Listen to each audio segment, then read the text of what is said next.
Bagaimana mujizat terjadi pada papa saya.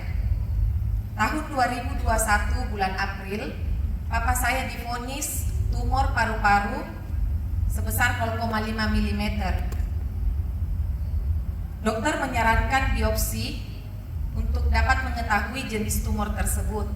Kasus COVID yang sedang tinggi-tingginya saat itu, papa memutuskan untuk tidak dibiopsi. Dan kami percaya ini semua jalannya Tuhan. Papa mengubah pola hidup dan menjaga makanan.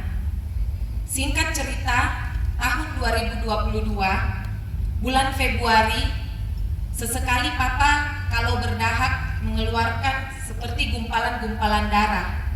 Dan kalau gumpalan darah tersebut keluar, Papa menjadi lemas dan loyo selama 1-2 hari. Kami yakini gumpalan-gumpalan yang keluar itu adalah tumor yang keluar.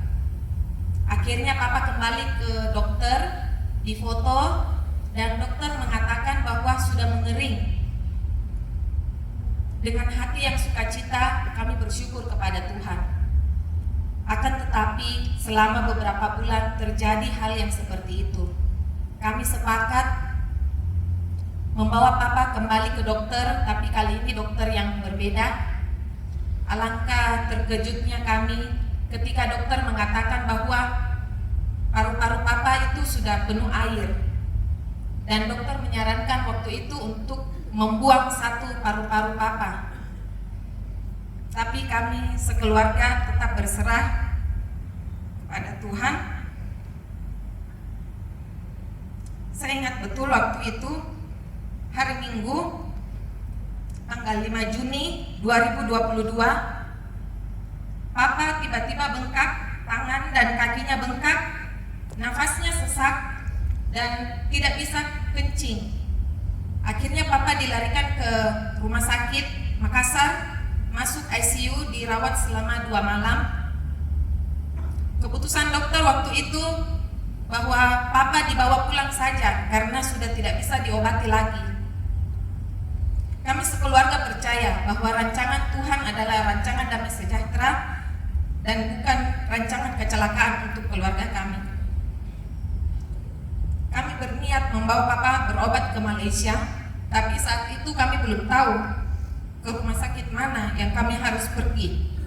Suami saya menghubungi temannya yang tinggal di Malaysia, dan ternyata persyaratan penerbangan untuk penumpang yang menggunakan oksigen medis itu begitu rumit.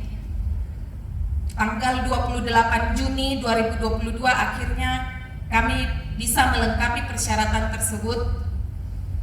Tapi ternyata oksigen yang kami butuhkan tidak cukup. Tanggal 29 Juni saya dan suami ke airport. Selama perjalanan kami hanya bisa berdoa.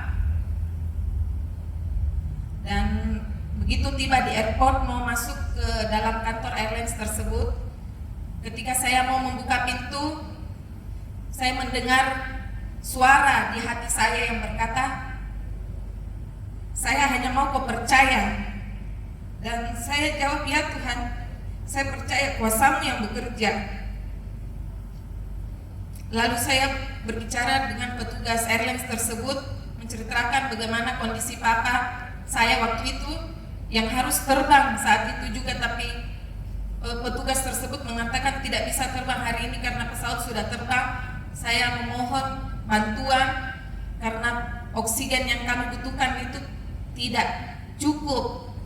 Akhirnya petugas tersebut koordinasi dengan pimpinannya.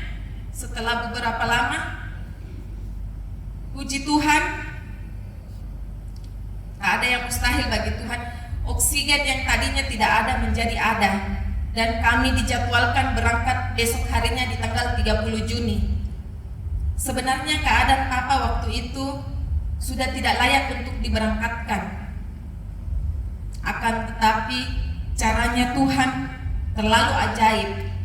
Berkat penyertaan Tuhan, perjalanan kami lancar. Transit Jakarta 5 jam waktu itu, Tiba di Malaysia, Papa langsung dibawa ke rumah sakit Beacon. Tiba di emergensi, penanganannya sangat cepat. Pukul 12:30 malam, dokter datang dan memindahkan Papa ke ruang ICU. Lalu tanggal 4 Juli Papa dibiopsi dan hasilnya memang Papa kanker paru-paru stadium 4. Besoknya Papa di PET scan tanggal 5 Juli.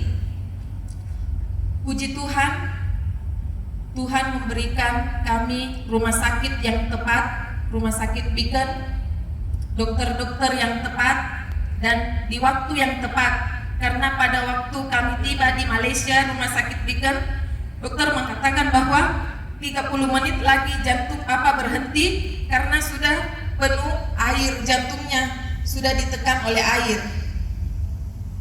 Profesor To memutuskan memberikan Papa pengobatan kemoterapi plus imunoterapi 6 kali dan dilanjutkan kemudian imunoterapi saja setiap 3 minggu. Dan pada kemoterapi plus imunoterapi yang kedua, Papa bercerita kepada kami bahwa Papa seperti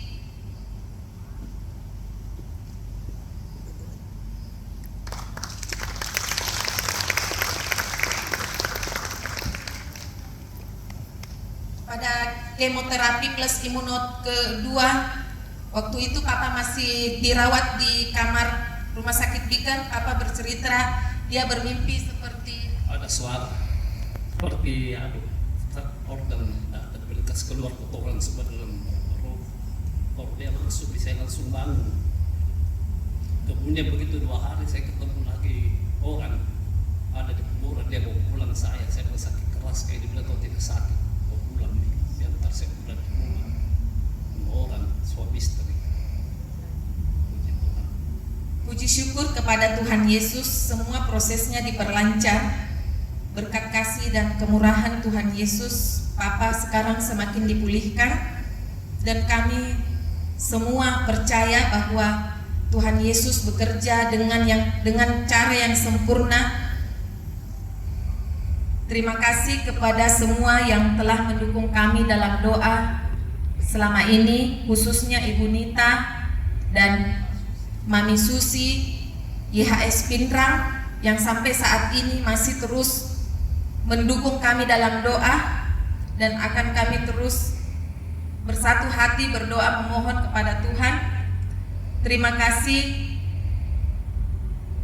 juga kepada Suster Agustina yang mendampingi kami ke Malaysia, kepada Batik Air, kepada Jilian, kepada Ali.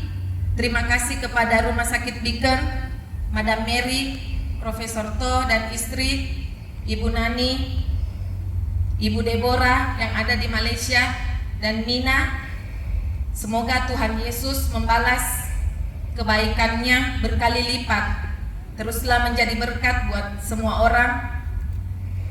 Biar kesaksian ini bisa menjadi kekuatan bagi kita semua. Selalu andalkan Tuhan Yesus dalam kehidupan kita. Dia Tuhan yang hidup, Tuhan yang sanggup menyediakan apa yang kita butuhkan. Tuhan Yesus memberkati. Amin.